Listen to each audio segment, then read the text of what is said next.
Hello guys, welcome back to my channel. This is the Manga Man here and we're talking about One Piece 993.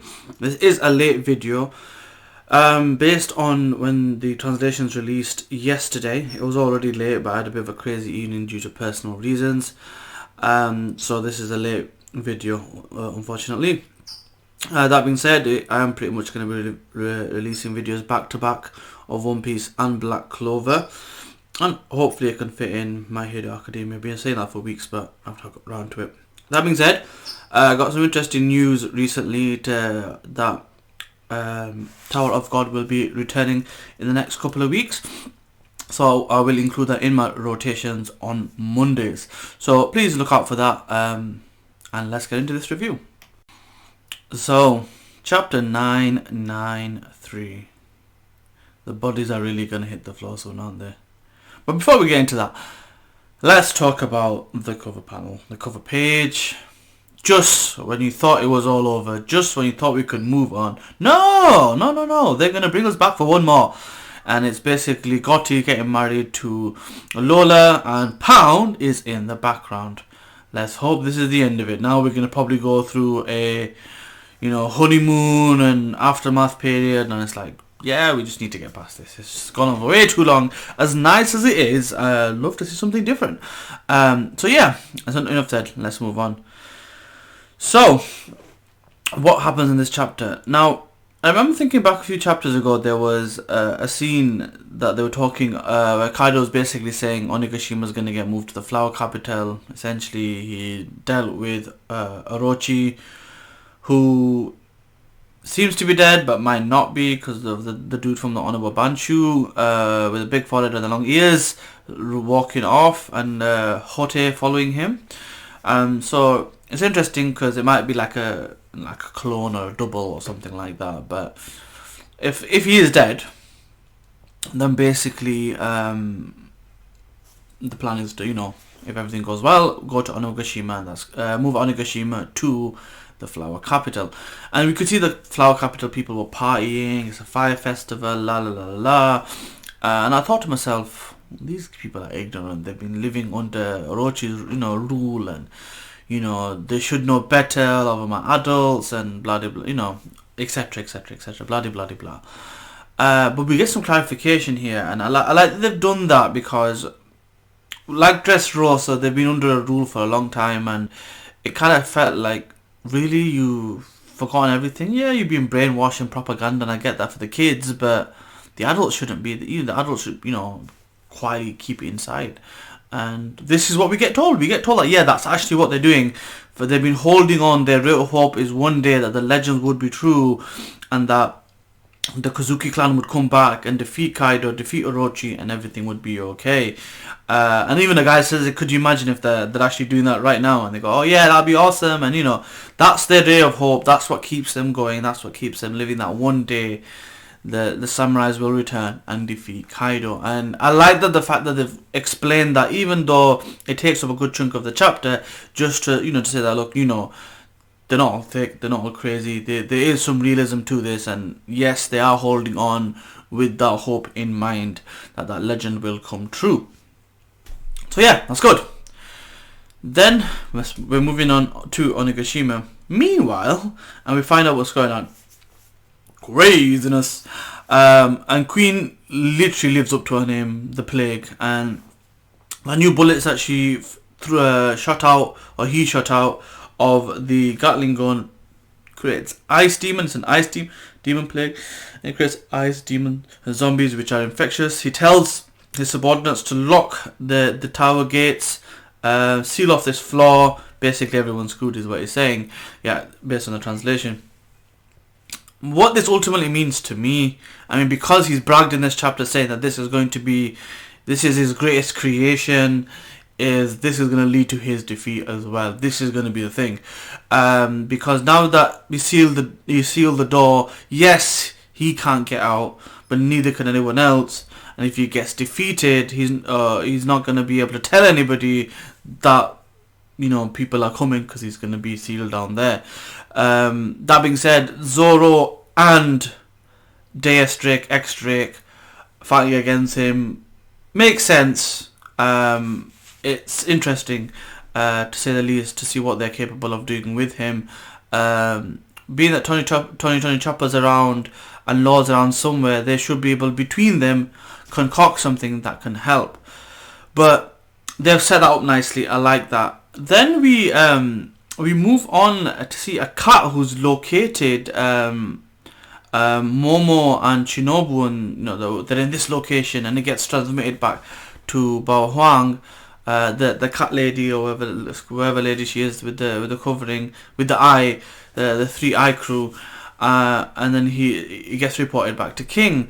And I like that because they've essentially got a division for reconnaissance, and obviously cats can get into some really obscure places, rafters and so on and so forth, so they're going to be easily overlooked, especially in moments of chaos when you're not really paying attention to your surroundings, and they've used that to their advantage. So it's like they're not all power, this Beast Pirates crew. They have got reconnaissance as well, which is kind of interesting. So the message and the information gets relayed back to King, and King basically says, listen, most of these people are samurai, most of these people are following the Kazuki clan. Give me Momo's head, it will break their spirits and we'll basically win. So it becomes an all-out thing, not to go for Yamato anymore, it's to go for Momo. And this is where, Sasaki reintroduces himself, and he's like, yeah, I've got him in my sights, let's go after him. And they start shooting him down. Shinobu's obviously tried her best, and she gets basically pinned, and she looks like she's gonna die, and then Yamato comes to save the day. Yamato's there, and I like that, because if you think about it, the last couple of chapters, essentially they're like, get away, you crazy person, leave us alone. But this act of kindness, this act of protection and helping them, will hopefully sway them into believing that Yamato is a good guy, believing that Yamato, guy, girl, whatever you want to say, is on their side, and hopefully helping them along the way. What I found interesting was that Sasuke's crew's called the Armoured Pirates, or the Armoured Crew of the Beast Pirates, and I was thought, where's General Frankie right now? That would set up nicely. He's he's got the armored tank, he's a cyborg versus the armored pirates. There might be something there, methinks. I don't know, the way they've introduced that, it's hinting towards that, I think. So yeah, that was interesting. I really liked that setup. So seems like Queen's gonna go against Zoro or Zori, depending on who you talk to. If you talk to Neptune, he's Zori, and X-Drake, DS Drake, and this looks like potentially, if not Yamato, hopefully Yamato. If not, then maybe Cyborg Frankie, once he deals with the number that's chasing, who thinks he's a toy. Anyway, we then see that on the B1 floor, the first basement floor of this tower. I like that they've done a tower, they've given us floors. This is interesting because we can see them going up floors as part of the storyline for potentially the rest of the 3rd act or the 4th act, before they get to Kaido. So now that they're, Luffy wants to fight. He gets stopped by Sanji. The kick course. When I see that, the first thing I think about, I don't know why now I think about it, is in Dressrosa, when he's with Violet and he goes into that warehouse with all the people that supposedly bad guys, abusing Violet or Violet-chan. He goes in and he does the table kick course, and it reminded me of that because I watched that recently. But yeah, he's basically telling Luffy, listen, calm down, save your strength. And then they run into a smile user who has a gorilla for a hand. The irony in that is because it's literally King Kong gun versus literally gorilla in his hand. It just works because that's where he punches with Luffy. So that was kind of the irony for me there. And they don't want to fight him. He's strong. They want to save the energy. And Jinbei comes in, pow, uses his fishman karate. And does the business, and he says, listen, I'm going to escort you to the top, and you need to save your strength. And Sanji's like, yeah, we need to keep an eye on him, he just runs away and starts fighting. And I like that. So hopefully we're going to see a little mini adventure of Sanji, Jinbei and Luffy heading to the top. Speaking of the top, what just happened? Wow. So let's just address something quickly. We've seen Kaido used lightning Bagua, right, against Luffy with his mace, dealt with him. We've seen him use like a fire raw, and now we see him use a wind elemental. We'll get to that. Anyway, they're like, attack him, kill him. And he wakes up and he's like, yeah, it'd be nice if he killed me. Staying true to his all ideals of wanting to die, Kaido's fine. And Kaido says, yes, you might remind me of him, but you're not strong enough. You haven't cut me deep enough. Your cuts are too shallow. You can't be as monstrous as him. Which literally, again, reinforces how much of a Chad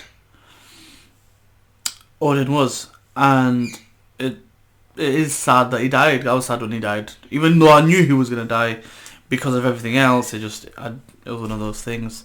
The Chad of Chads is dead of dead. And yeah. And so basically he said, look, you're not as strong as him. You might remind him, you might have the same techniques, but you're not as strong. Which is to be expected because Odin was this powerhouse of a guy.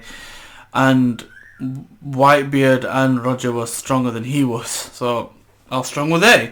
That being said, he lets out a roar, and it's wind sides, and we then just see the aftermath. And it's crazy because you see this panel and it looks like Izo's trying to block with his guns, and then you just see Kiku or Okiku, and you see like a hand flying.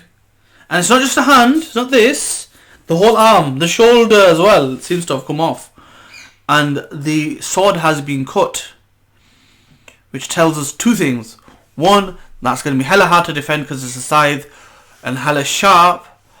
Two, that sword got cut, and that sword is probably somewhat decent. It's probably at least top 50 class swords, or 21 class swords, and it cut through it, which means that the haki wasn't strong enough.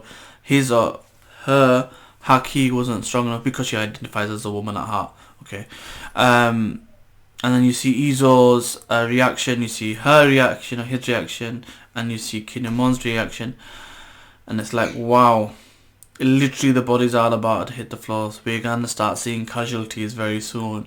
Things are getting turned up. It was gonna happen. We knew it was gonna happen. It seemed that way. It was going too well, too quickly, for too long. And Kaido's ready to turn it up. He's ready to show us why he's considered one of the 4 strongest people around, if not the strongest beast around. And it's ready to go down. So craziness. You know what the best thing about all of this is? There's no break next week. We're getting more. Odin is literally trying to get to 1,000 this year. That was his goal. He got set back because of illness, and he's really pushing forward. So if you think about it, we got 7 chapters to go. We've got a number of weeks. It is possible. So we'll see what happens. A lot of people have kind of made the assumption that we're going to get to end of Act 3 by like 998. So we've got like 4 or 5 chapters.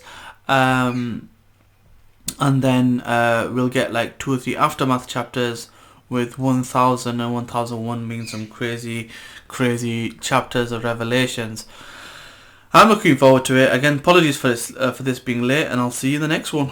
Peace.